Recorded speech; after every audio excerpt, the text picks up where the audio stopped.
Hello friends, let's begin with the new heading today, that is nomenclature of cyclic compounds. Cyclic compounds कैसे compounds होते हैं? Cyclic compounds वो compounds होते हैं जिनमें कोई end points नहीं होते हैं. जिस भी कार्बन से आप काउंट करना शुरू करेंगे आपकी काउंटिंग फिर उसी कार्बन पे जाकर रुक जाएगी, क्योंकि cyclic compounds मतलब सर्कल जो एक पॉइंट से शुरू होकर वापस से उसी पॉइंट पर एंड हो. साइक्लिक कंपाउंड्स में जब नंबर ऑफ कार्बन एटम्स आते हैं तो उनको corresponding to the polygon, geometrical polygon के हिसाब से रिप्रेजेंट कर देते हैं. For example like this compound, ये 3 कार्बन का कंपाउंड है. We write it as cyclopropane. लिखेंगे तो वैसे ही प्रोपेन, पर साइक्लिक है ये बताने के लिए हमने उसको क्या लिख दिया, साइक्लोप्रोपेन. इसको क्या लिखेंगे बेटा, साइक्लोब्यूटेन. अगेन है नॉर्मल ब्यूटेन ही, लेकिन सिंस वो साइक्लिक है क्लोज हो गया, so we write it as cyclobutane. इसको हम कैसे लिखेंगे, cyclopentane. We write it as cyclopentane. 5 carbon की चेन पर क्लोज्ड, इसलिए cyclopentane. And the last structure we write it as cyclohexane. तो साइक्लो वर्ड बस क्या रिप्रेजेंट कर रहा है कि वो जो स्ट्रक्चर है जिसमें 6 कार्बन है, वो 6 कार्बन साइक्लिक अरेंजमेंट में है, मतलब जिस कार्बन से शुरू हुआ है उसी कार्बन पे क्या हुआ है बेटा, खत्म हुआ है, साइक्लोहेक्सेन. ठीक है वाली बात. अब इधर आए हम. अब साइक्लिक कंपाउंड से अभी तो हमने एक सिंपल स्ट्रक्चर की बात की थी, उसमें ना कोई मल्टीपल बॉन्ड आया था, ना कोई प्रिंसिपल फंक्शन ग्रुप, ना कोई सब्स्टिट्यूएंट. अब जैसे जैसे हम इन सब चीजों को ऐड करते हैं तो हमें कुछ रूल्स को फॉलो करना पड़ता है कंपाउंड का नाम लिखने के लिए. लेकिन हम बहुत बेसिक स्टेप से स्टार्ट करेंगे. सबसे पहले कि when number of carbon atom is more in open chain, ये ओपन चेन है, देन रिंग. अगर रिंग के कंपैरिजन में number of carbon atom open chain में क्या है, ज्यादा, देन रिंग इज सब्स्टिट्यूएंट. और ऐसे सब्स्टिट्यूएंट वाली रिंग को हम नाम लिखते हैं साइक्लो अल्काइल ग्रुप, जैसे साइक्लोप्रोपाइल, साइक्लोब्यूटाइल, साइक्लोपेंटाइल. अगर आप ये डिसाइड करते हैं कि number of carbon atom open chain में ज्यादा है और रिंग में कम है, तो रिंग किसकी तरह एक्ट करेगी बेटा, सब्स्टिट्यूएंट की तरह. When number of carbon atom in ring is more than parent chain, अगर रिंग में नंबर ऑफ कार्बन एटम ज्यादा है, पेरेंट चेन की जगह हम इसको बोल सकते हैं ओपन चेन के कंपैरिजन में. और अगर ओपन चेन में नंबर ऑफ कार्बन एटम क्या है, कम, तो उस केस में ring is considered as parent chain. Ring is considered as parent chain. अब ये सब्स्टिट्यूएंट हो जाएगा और ये क्या हो जाएगी, पेरेंट चेन. तो सबसे पहले तो ये डिसाइड कर दें कि रिंग सब्स्टिट्यूएंट है या पेरेंट चेन में, और वो बहुत सिंपल तरीका है डिसाइड करने का, by just counting number of carbon atoms. अब जैसे कि इस स्ट्रक्चर का नाम आप कैसे लिखेंगे, we will write it like this, methyl. Since methyl एक ही सब्स्टिट्यूएंट है, साइक्लोप्रोपेन. आप चाहें तो इसको 1 मिथाइल साइक्लोप्रोपेन भी बोल सकते हैं, मिथाइल साइक्लोप्रोपेन भी बोल सकते हैं. इसका नाम ऑफ कोर्स नंबरिंग यहां से शुरू होगी 1 2 3 4. हम कैसे नाम लिखेंगे बेटा इसका, 1 ब्रोमो साइक्लो ब्यूट.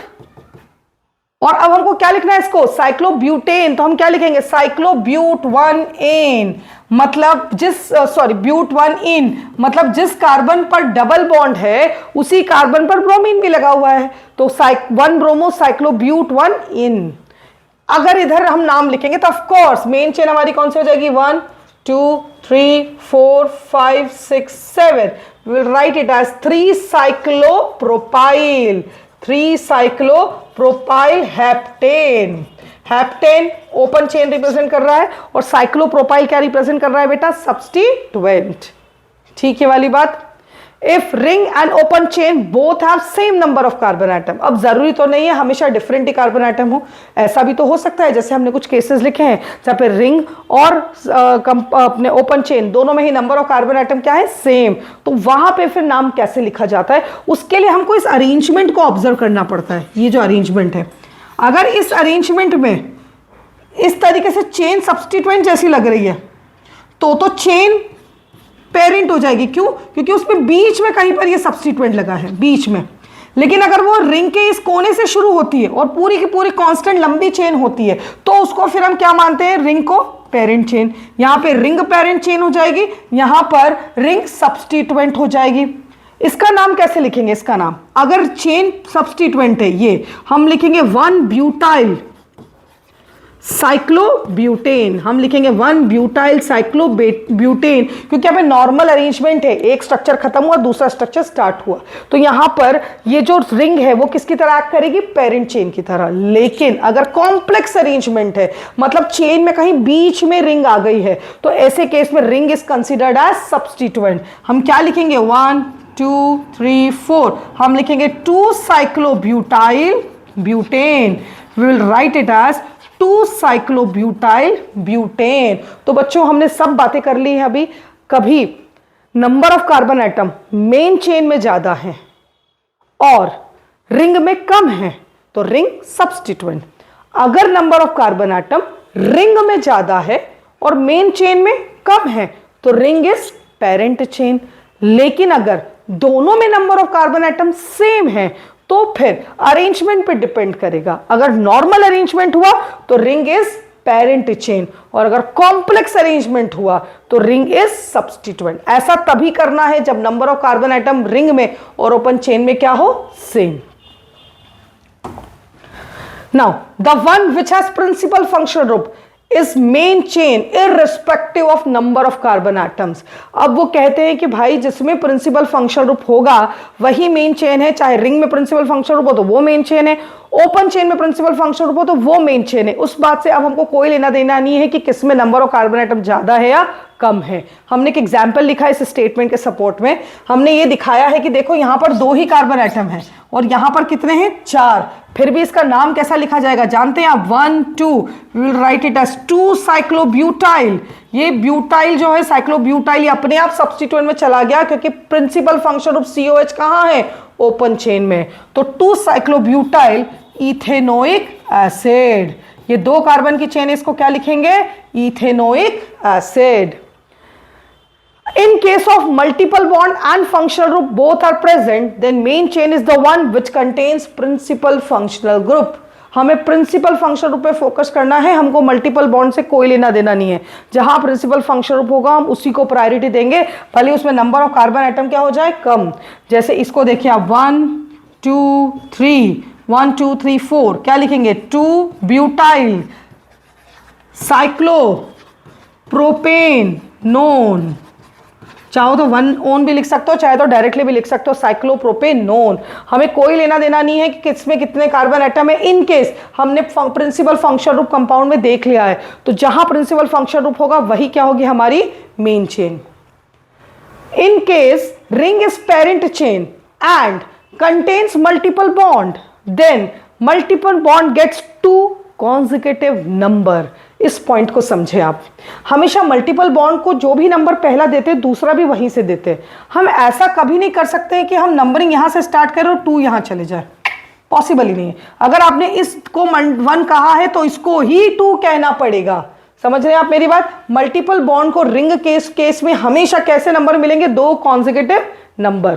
जैसे इस केस को देखें आप, यहां पे नंबरिंग इस तरीके से शुरू होगी कि मल्टीपल बॉन्ड को और सब्स्टिट्यूएंट को दोनों कैसा नंबर मिले, छोटा। तो आप कैसे नंबरिंग लिखेंगे, देखें 1 2 3 4 5।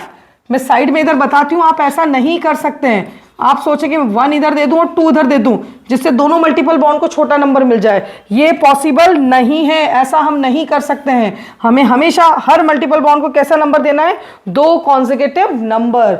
इसका नाम कैसा लिखेंगे आप, 2 मिथाइल साइक्लो पेंटा, क्योंकि 2 मल्टीपल बॉन्ड है, 1,3 डाइईन, 2 मिथाइल साइक्लोपेंटा 1,3 डाइईन। यहां पे हमने मल्टीपल बॉन्ड को छोटा नंबर देने पे फोकस किया है, और वो तभी दिया जा सकता है जब इसको और इसको कॉन्जिक्यूटिव मिले, इसको और इसको कॉन्जिक्यूटिव मिले। लगातार वाले नंबर ही दे सकते हैं, ठीक है वाली बात। In case of carbon containing functional group different nomenclature is use, definitely. अब याद है हमने लिखा था व्हेन कार्बन, जब हमने टेबल बनाई थी प्रिंसिपल फंक्शनल ग्रुप की, तब हमने लिखा था कि carbon not included in parent chain. वो जो carbon not included in parent chain है वो बेटा अब यहां काम में आएगा।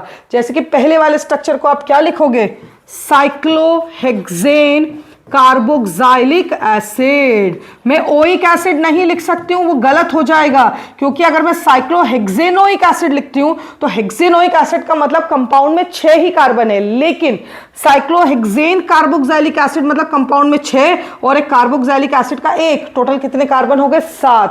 तो नॉमेनक्लेचर से जस्टिफाई करना जरूरी है कि नंबर ऑफ कार्बन एटम क्या कर रहे हैं, मैच। दूसरे को देखें, इसको लिखेंगे साइक्लोपेंटेन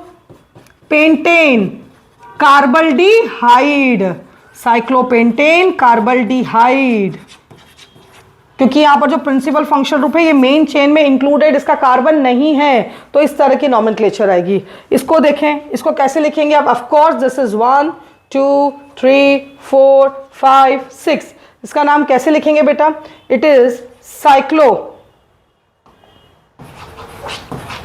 साइक्लोहेक्स 2 इन, ओके, पर इसको कंप्लीट इन लिख देते हैं, क्यों, क्योंकि कार्बोक्सिलिक एसिड आगे ऐड होगा, 1 carboxylic acid, since it is C तो मुझे यहां पे पूरा ई मेंशन करना पड़ेगा, क्योंकि ये ई तभी ओमिट होता है जब आगे ऐड होने वाली चीज या तो वॉवेल हो या तो वाई। तो इस तरीके से हम लोग साइक्लिक कंपाउंड का नॉमेनक्लेचर करते हैं, जो कि एक बहुत इंपॉर्टेंट नॉमेनक्लेचर है बेसिक कंपाउंड्स को समझने के लिए।